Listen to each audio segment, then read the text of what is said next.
سبحانک اللہم و بحمدک اشہد ان لا الہ الا انت استغفرک و اتوب الیک۔ اللہم اہدنی وارزقنی وعافنی وارحمنی، رضیت باللہ ربا و بالاسلام دینا و بمحمد نبیا۔ رب اشرح لی صدری ویسر لی امری واحلل عقدۃ من لسانی یفقہوا قولی۔ اعوذ باللہ من الشیطان الرجیم، بسم اللہ الرحمن الرحیم۔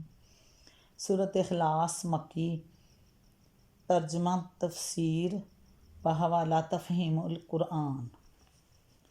قل هو اللہ احد، کہو وہ اللہ ایک ہے، یکتا۔ اللہ صمد، اللہ سب سے بے نیاز ہے اور سب اس کے محتاج ہیں۔ لم یلد، نہ اس کی کوئی اولاد ہے، ولم یولد، اور نہ وہ کسی کی اولاد، ولم یکن لہ کفوا احد، اور کوئی اس کا ہمسر نہیں ہے۔ قل هو اللہ احد، کہو وہ اللہ ایک ہے، یکتا۔ نمبر 1، اس حکم کے اولین مخاطب تو رسول اکرم صلی اللہ علیہ وآلہ وسلم ہیں۔ اعوذ باللہ من الشیطان الرجیم، بسم اللہ الرحمن الرحیم۔ سورہ اخلاص، ترجمہ تفسیر بحوالہ تفہیم القرآن۔ بسم اللہ الرحمن الرحیم۔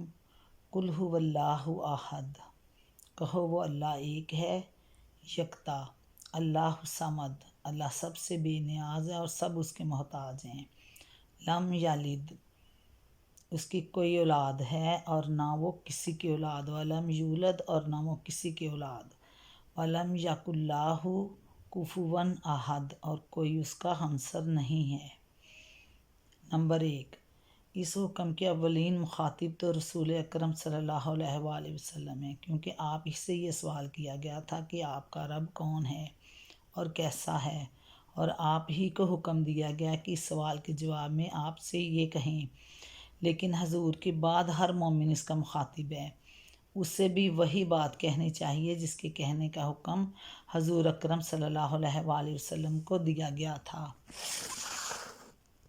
نمبر 2، یعنی میرے جس رب سے تم تعارف حاصل کرنا چاہتے ہو وہ کوئی اور نہیں بلکہ اللہ ہے۔ یہ ان سوال کرنے والوں کی بات کا پہلا جواب ہے، اور اس کا مطلب یہ ہے کہ میں کوئی نیا رب لے کر نہیں آ گیا جس کی عبادت دوسرے سب معبودوں کو چھوڑ کر میں تم سے کروانا چاہتا ہوں، بلکہ وہ وہی ہستی ہے جس کو تم اللہ کے نام سے جانتے ہو۔ اللہ عربوں کے لیے کوئی اجنبی لفظ نہ تھا، قدیم ترین زمانے سے وہ خالق کائنات کے لیے یہی لفظ استعمال کر رہے تھے، اور اپنے دوسرے معبودوں میں سے بھی کسی پر بھی اس کا اطلاق نہیں کرتے تھے۔ دوسرے معبودوں کے لیے ان کے ہاں الہ کا لفظ رائج تھا۔ پھر اللہ کے بارے میں ان کے جو عقائد تھے ان کا اظہار اس موقع پر خوب کھل کر ہو گیا تھا جب ابرہہ نے مکہ پر چڑھائی کی۔ اس وقت خانہ کعبہ میں 360 الہوں کے بت موجود تھے، مگر مشرکین نے ان سب کو چھوڑ کر صرف اللہ سے دعائیں مانگی تھیں کہ وہ اس سے بلا سے ان کو بچائیں۔ گویا وہ اپنے دلوں میں اچھی طرح جانتے تھے کہ اللہ کے سوا کوئی الہ اس نازک وقت میں ان کی مدد نہیں کر سکتا۔ وہ بیت اللہ کو الہیہ نہیں بلکہ اللہ کی نسبت سے بیت اللہ کہتے تھے۔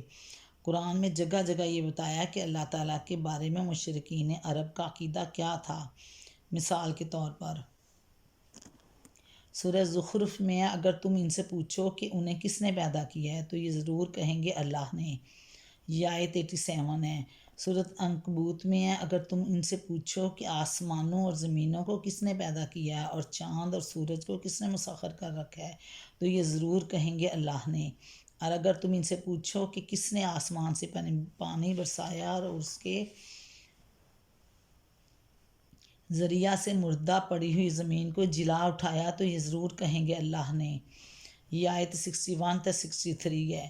سورہ مومنون میں ہے، ان سے کہو بتاؤ اگر تم جانتے ہو کہ یہ زمین اور اس کی ساری آبادی کس کی ہے تو یہ ضرور کہیں گے اللہ کی۔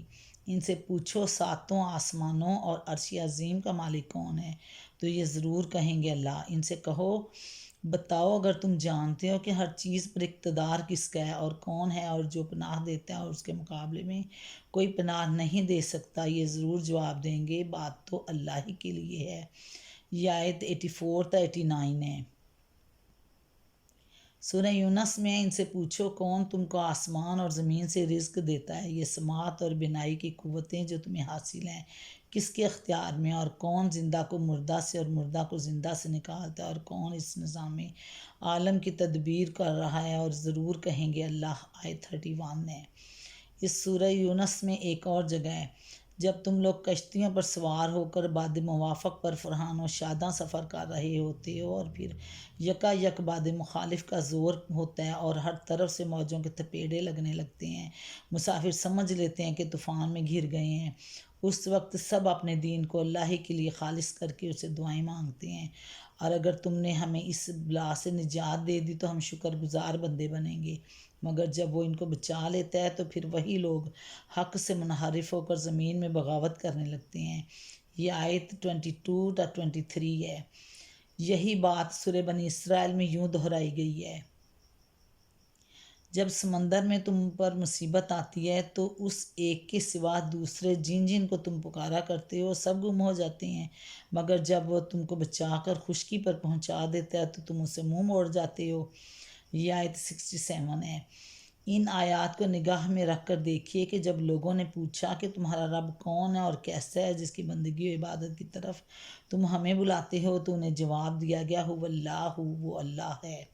اس جواب سے خود بخود یہ مطلب نکلتا ہے کہ جسے تم خود اپنا اور ساری کائنات کا خالق و مالک، رازق اور مدبر و منتظم مانتے ہو، اور سخت وقت آنے پر جسے دوسرے سب معبودوں کو چھوڑ کر پکارتے ہو، تو پھر وہی میرا رب ہے اور اس کی بندگی کی طرف میں تمہیں بلاتا ہوں۔ اس جواب میں اللہ تعالیٰ کی تمام صفات کمالیہ آپ آ جاتی ہیں، اس لیے کہ یہ بات سرے سے قابل تصور ہی نہیں کہ کائنات کو پیدا کرنے والا، اس کا انتظام اور اس کے معاملات کی تدبیر کرنے والا، اس میں پائی جانے والی تمام مخلوقات کو رزق دینے والا اور مصیبت کے وقت اپنے بندوں کی مدد کرنے والا زندہ نہ ہو، سنتا اور دیکھتا نہ ہو، قادر مطلق نہ ہو، علیم اور حکیم نہ ہو، رحیم اور کریم نہ ہو، اور سب پر غالب نہ ہو۔